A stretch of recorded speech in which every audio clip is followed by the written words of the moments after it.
Welcome to the United States of Tiffany. Our commentary offers a humorous take on wrestling. Please note, we're not bullying or attacking the wrestlers. We're engaging with the choreographed sport and its storylines. Our jokes and observations are about the characters and storylines, not the real people behind them. Tourists and citizens alike, welcome. Enjoy the show, and remember, it's all in good fun.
Y'all gotta be fucking kidding me.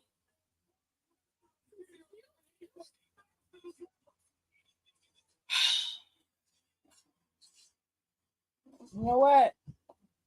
I'm gonna let y'all have it. That's what I'm gonna do. I'm gonna let y'all have it. I am not interested. Not in the slightest. I am not interested. Beard of Brock Lesnar just look weird. He's always had a beard. It's just been colored because he's naturally blonde, and for some reason, it's like a strawberry blonde or a red.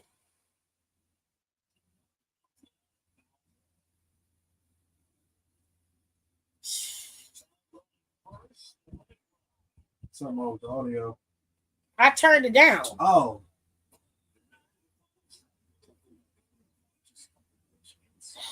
Jesus.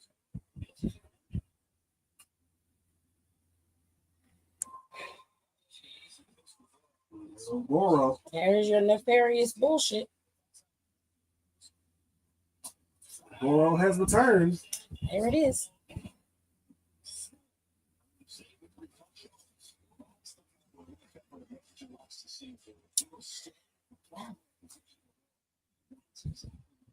All right. I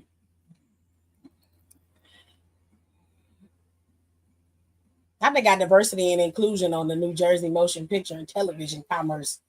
The diversity and inclusion. Y'all said DEI is messed up. Right. Who y'all include? Ain't no diversity. I want no DEI hire. I'm all right. That's what y'all said. No DEI hires.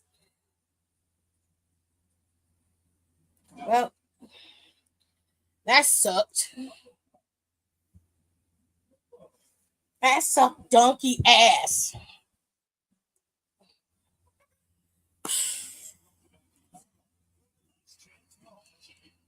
Well, at least John Cena kept his word and stayed where he was, child. He didn't flip the script on us. He ain't flip mode. Flip mode's the greatest. Nope. He was true blue, as they put it. I got Summerslam on TV. Do it again, Jesus. Of all people to talk about Summerslam, she was the last person I expect. Because Triple H done put himself in the middle of they in this political shit to be an advisor for fitness. I ain't gonna be the president of fitness and you a fat fuck. That's ridiculous. No. Should be no advisor. Nobody fits like that bad at heart. Like a bear. Will you go in your room, please?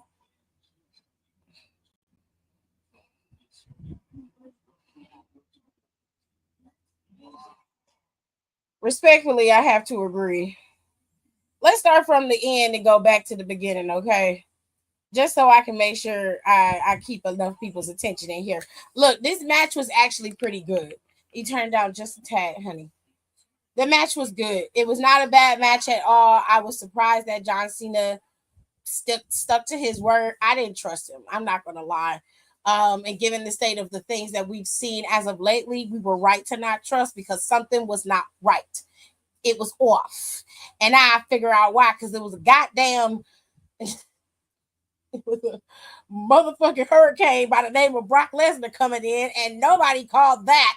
They had Brock like an asshole when Brock on the ass, and Brock's already an asshole. Now, let's get some shit out the way. Okay. Now, some people are going to be like, he shouldn't be allowed to come back to the E after the allegations that have been thrown at him in that lawsuit with Mrs. Grant. Okay. Now, let me make it very clear.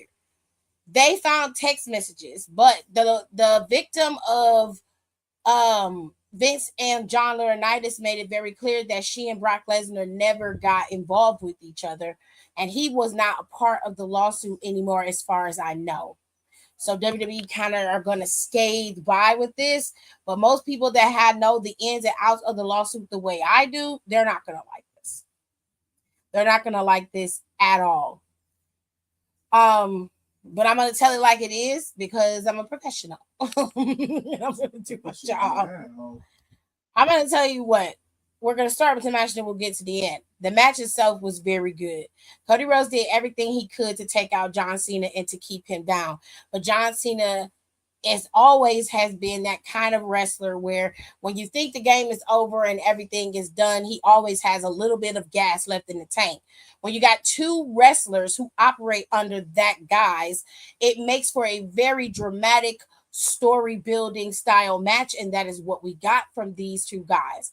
In the end, though, it was Cody Rhodes and his signature move, because my brain is foggy at the moment, so pardon me. It was Cody Rhodes and his signature move that was able to take down John Cena after he did his signature off of the top turnbuckle into the table and then hit his finisher move to end the match. The end was very ominous. John Cena got to pass the torch to Cody Rhodes, and they proceeded forward and shook hands. Cody left, and John was left in the ring to be able to bask in the ambiance of his final Summerslam match. It was too much time between then and Cody leaving, and I knew something was wrong from the moment this show started until now. But Cody Rhodes leaving and John Cena staying in the ring led to something that we thought we would never see in a WWE ring again. Not only does John Cena have a new opponent to worry about, but it's one of his most formidable opponents, and it's one man that he has yet to be able to best, and it is Brock Lesnar. Now, I was dead set on them keeping this title on John Cena, but they decided to proceed forward, and now we are going to be in the throes of John Cena and Brock Lesnar. More than likely, they will battle it out at Clash in Paris, which is going to be interesting if you care to watch it. Me personally, I'm not going to watch anything with Brock Lesnar. That's just my personal feelings. Y'all can do and choose to do whatever the hell you want to do. But I'm going to choose to go on about my business. Zion said, I thought he was on the ban list, but they lied. Well, they lied about a lot of things, baby. Look how they lied about Seth yesterday. Shit. They lie about everything. Yeah. With that being said, y'all, congratulations to Cody Rhodes. He is now a 2-time WWE champion. And John Cena is on his way, but John Cena's got an uphill battle with somebody like Brock Lesnar. And as much as I love John Cena, I don't care to watch that fight. Not only do you have to worry about Lesnar at Clash in Paris, but you're going to have to worry about Lesnar, period. Now, I don't know how long they plan on keeping Lesnar around. I'm not sure of that. I guess they'll figure that out when the time comes. I don't know. But let's proceed forward. They chose to make AJ Styles and Dominic Mysterio the co-main event of this show. I'm not sure why. I feel like the women should have co-main evented this show. They most definitely were. It's a championship match. They should have been doing that, but they had the girls open the show and they let AJ and Dom co-main event. Now, this match to me was okay. It wasn't the best match, but it was okay. A lot of it was a big tribute to Eddie Guerrero, from the way that AJ Styles came out to even his gear. And of course, with Dom, every antic that was in there is it was a piece from a match that either he was a part of or Eddie Guerrero's biggest match where he won the WWE championship. So they did a lot of tributing to Eddie Guerrero and his legacy when it comes to SummerSlam, and of course, some of his biggest antics when he would win major matches. For that in itself, I love the campiness of it, the fun aspect of it, and overall, both men performed really well. So it was a decent match to nonetheless. So let's go into this match. I did not like the steel cage match as much as I wanted to. I felt like there wasn't a lot happening in here, and I don't quite understand why. It wasn't as vicious as I wanted it to be. There was it was a holding back on aggression from both Solo and Jacob, in my opinion. It just wasn't giving what I wanted. I wanted them to be in there brawling. You know what I'm saying? I wanted fighting. I wanted people getting banged up against the gate, which we did get in some aspects, but a lot of it was just Solo trying to weasel out of the match. And while I understand that's a part of his character, I still think that Jacob should have been able to get some more get back than this. And then the end where all of the MFTs got involved and the only help that he had was Jimmy was just, it was too much. It was too much. It was over the top. It was too much for me. I don't like it, but it is what it is. I knew Solo was going to retain, but I just wish they would have gave them a little bit more oomph in their match. I don't know who produced it, but to me, they could have did it a little bit better.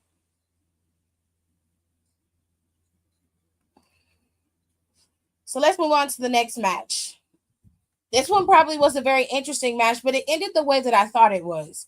These two had a basically it was just a free for all, no holds barred, whatever you want to call it.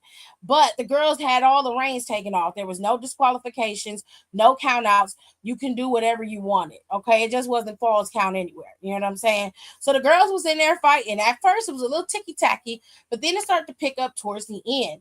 And towards the end, Lyra got her hands zip tied. She was taking a lot of damage from Becky. And then once she got Lyra down with the crowbar, getting ready to use it, Bailey came in and stopped her. Now, Bailey ended up attacking Becky and going at Becky, leaving Lyra to kind of lay it out and fend for herself. This is after she took a lot of damage with that chair, strapped around her.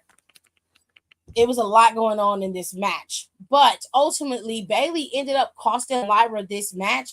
Lyra Valkyria can never challenge for the Intercontinental Championship as long as Becky has it. But if you ask me, turnabout is fair play. There was a receipt that was owed on Lyra Valkyria's head. Now, a lot of y'all probably going to look at it as, oh, that's not fair. I think it's very fair. Lyra Valkyria went in there and cost Bailey her shot at the Intercontinental Championship against Becky. And she's never atoned for it. So now that she can't challenge for the title, maybe Bailey will be able to get the opportunity to go after that title. But I know Lyra is going to come after Bailey with a vengeance. So you're probably going to get Bailey and Lyra battling it out again while Becky gets to sit on the sidelines for a little while. But maybe somebody else will challenge Becky. We will see. But at this point, the little feud between Lyra and Becky Lynch, that's over. Not to mention, Becky came out to a new song today, and it was done by a band that she really liked. She was able to get them to make her a song. This is her new entrance music. From what I understand, it's supposed to be her permanent entrance music. I don't know.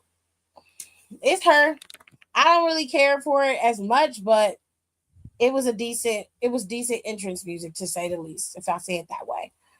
Now, let's move on to the best aspect of this show. It was shorter than I wanted it to be, but it was so much happening. There were 6 tag teams in this tag team match, and it was just ladders everywhere, bodies everywhere, tables everywhere. It was so much shit going on in this match. Candice LeRae went and fell through a table on some I thought that lady was dead. B-Fab came out there to help. Even Nikki got involved. There was so much chaos happening in this match. But ultimately, the Wyatt Six were going to retain either way. However, I will say this, all of these men put up a banger of a fight. It's been 25 years since the very first SummerSlam TLC match between Jeff Hardy, Matt, and of course the Dudley Boys. So for them to be out there and be in that arena and watching their legacy be continued on by the current tag team division, that had to be a surreal moment for them. And mad love to them because of what they did. They made it so that the stakes were elevated for tag team matches and titles. And in this case, the latter match, the TLC match was really, really solidified. And this is what set forth a trend for everything. This tag team match was not only history making, but it was excellent in every sense of the word. There was really nothing wrong with this, and I could have watched this for at least another 10 minutes if I'm being honest. They were going at it, and it was incredible. So hats off to the tag teams because they did an insane job. I know their bodies are killing, are hurting, broken right now, but baby, listen. You guys were insanely good. You were amazing.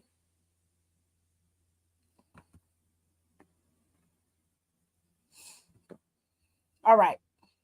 Let's get to the last one. This actually was the first match of the night. This set the tone for the rest of the show. Rhea, Io, and Naomi was going at it. In the beginning, it was a little slow to take off, but as the match progressed, Io and Rhea began to target Naomi specifically and keep her out of the match. They had some moments where they could finally leave it up to them, and when Rhea finally got the drop on Io, Naomi was able to come in and capitalize on it, take out Rhea, and win and retain her championship. And I'm sure this frustrates Rhea to her very core. The only way Rhea Ripley is going to beat the allegations is she's going to have to face off against Io Sky one-on-one by herself, beat her, and then go forward to go after Naomi. But for now, Naomi has another opponent that she has to worry about. At Clash in the Castle in Paris, or Clash in Paris, she's going to be going up against Stephanie Vaquer. Now, listen, that lady ain't no slouch, but neither is Naomi. I'm glad that Naomi retained her championship, but she got a big fight ahead of her in Paris. And y'all know what? That is SummerSlam. That was it. I didn't want to go in too long and keep it all the way too far. Like, I didn't want to do all of that. I wanted to make sure I kept it short and sweet. I wish Edge and Christian could have been there as well, but oh well. Well, I mean, I'm sure they were there in spirit. But given the fact that they work for AEW and they have their own stuff that they have to do, I'm not surprised that they weren't there or that they were not invited. Given the fact that TNA and WWE have a working partnership, that's pretty much the only reason why the Hardy Boys were there. Because if they weren't in TNA and they were in another rival company or still in AEW, I don't think they would have been invited either. Just giving you my thoughts. With all that being said, and everything that we saw today over the course of this weekend, we had two solid shows. But if I had to pick which show I preferred or which show was the better of the two, I would say that night one was a better show in terms of the speed of the matches, the pacing of the matches, everybody hitting their spots the way they should, and of course the surprise at the end on CM Punk and Seth Rollins. To me, that was just superlatively massive. And while I'm happy for Cody Rhodes regaining the WWE Championship again, to me, it was a sour note to have Brock Lesnar come back in the game. Now, some of you may not like that, and some of you may prefer that Lesnar is there, seeing as how he was one of John Cena's greatest adversaries. But I will say this. If that's what you like, then enjoy what you like. Nobody can tell you what to like and what to hate. Okay? Now, with that being said, we are officially done with SummerSlam. It's over. It's in the books. We're moving forward. The next PLE that we have to be concerned with is Clash in Paris. Clash in Paris is August 31st. Now, we also have NXT, and they have a new PLE coming up, which is NXT Heatwave, which I believe is closer to the end of this month. I'm not 1000% sure. Let me see. Yep, August 24th. It's on a Sunday for NXT Heatwave. Now, they haven't started booking the matches just yet for Heatwave, but of course, you know it's coming. However, this is our next major PLE. WWE will be in Paris for that weekend, and then they'll be moving forward to prepare for them going to Perth, Australia. And that whole weekend from Friday to Monday, they will be in Perth, Australia. And that is going to be in October. And then after that, we have WWE Survivor Series, which will be in San Diego. And that's going to be on Saturday, November 29th. And then after that, WWE takes a small break and they start to head into the final throes of John Cena's matches. And of course, December is, the holidays. And all we have to start worrying about is Royal Rumble, which is in Saudi Arabia next year. So there's that. He said, it makes sense. I just don't care. Understandable, babe. I'm not arguing with nobody who says it makes sense to them. I fully understand that. I'm not worried about it. I'm just telling you how I see it and how I'm not going to be interested because I'm just not. That's no shade. I'm just not interested. But y'all let me know what y'all think in the comment section below. I told y'all I was going to keep these reviews very short and sweet. We wasn't going to drag it out. It was 6 matches. All of the matches were pretty cut and dry with the exception of the end. The best match on the card to me was definitely the tag team match. That was the best match on the card, with the women's title being a close second and Becky and Lyra's match making up the third. At least that's just me. But y'all let me know what y'all think in the comment section below if you're watching this in the playback. And if you're not watching it in the playback and you're just sitting in the comments right now, let me know what you think. Give me a good rating, okay? You can give me a like, give me a thumbs up, or give me a thumbs down. Tell me what you didn't like about the show. Maybe I'll incorporate some new stuff to keep you interested.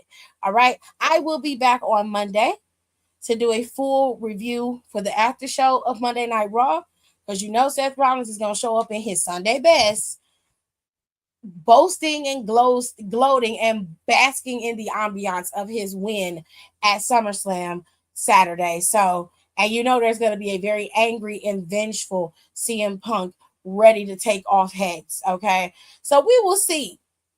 We're going to wait and see how this all is going to play out. I love y'all very much. Thank you so much for coming over here and listening to me. Aaliyah said it was a 7.8 out of 10 for me. That's a fair assessment. If I had to give it a numerical term, I give it a 7. I think it's a 7. It's lesser than the first night, but I give it a 7. I think it was okay. It was for overall, it gets a 7. For the extraness of it, it was a 7 to me. That's not a bad show. Good night. Good night. Good night. Not in his boots. I'm just glad that Naomi won. That's all I cared about, to be honest. Well, I mean, a 2-night show with 12 matches and all you cared about was Naomi? That's interesting. If that's what you cared about, baby, I ain't gonna shit on you. That's your business, okay? With that being said, I will see you guys Monday after Monday Night Raw. Y'all know the drill. Monday Night Raw comes on over on Netflix, okay? It starts at 8, and it usually ends around 10:30 at the most. So I will see you guys tomorrow, and we'll talk all about Monday Night Raw and where we think these new feuds are headed, or where we should be getting new feuds going into Clash in Paris. All right. Don't forget, Clash in Paris is August 31st, and it is on a Sunday. It is not on a Saturday. All right. Love y'all to pieces. See you next time. Thanks for tuning in. Don't forget to rate, comment, and subscribe for more wrestling content. Check out our merch and consider becoming a member for exclusive perks, special emojis, and members-only content.